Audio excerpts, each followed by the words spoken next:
এখন যে ভিডিওটা ডেলিভারি দিতেছি আপনাদের কাছে সেইটা হজম করার মন মানসিকতা থাকবে তো? যদি থাকে তাইলে দেখেন। তাহলে সব করতে হবে। কোরবানি উপলক্ষে জবাব করতে একটা সব পাবে না।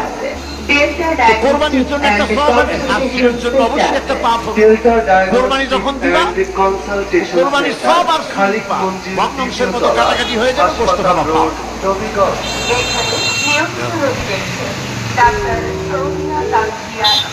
তো ওনার এই কথা শুই না আমার একটা ঘটনার কথা মনে পড়লো। আমার মায়ের পিত্রালয় হচ্ছে জগন্নাথপুরের মিরপুর বরখাফন গ্রাম। তো বরখাফন গ্রামে আমার দাদুর 22 জায়গার ক্ষেত খামার আছে। 18 কেয়ারের একটা বাড়ি আছিল, পুকুর ভর্তি মাছ আছিল, গোয়াল ভর্তি গরু আছিল।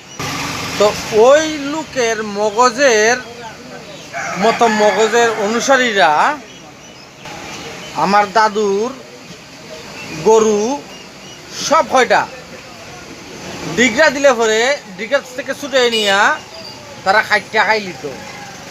এমনকি তারা এই গরু খাইতে খাইতে বাড়ির থেকে বাঁশ চুরি করা, মাছ চুরি করা, ফসল চুরি করা, এগুলো করতে করতে তারা আমার দাদারে, অর্থাৎ দাদার গড়ের মধ্যে 4 বার আগুন দিছে। 4 বার আগুন দিয়ে দাদার গড় জ্বালাইছে।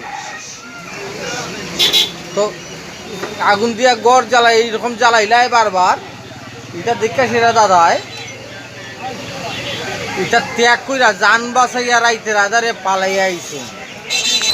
তো সাইদ হিসাবের ভগ্নাংশের হাঁটাহাঁটি কইছে বেটায়, এখানে কোন ভগ্নাংশটা হয়েছে যে গল্প, এটা আংশিক কইছি। এই গল্পটার ভগ্নাংশের কাটাকাটিটা কীরকম হয়েছে বলছেন আপনারা।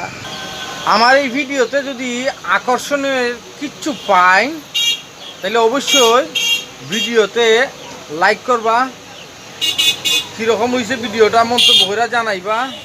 আর অবশ্যই আরও 2 জনের কাছে পৌঁছানোর লিগে একটা শেয়ার করে দিবা।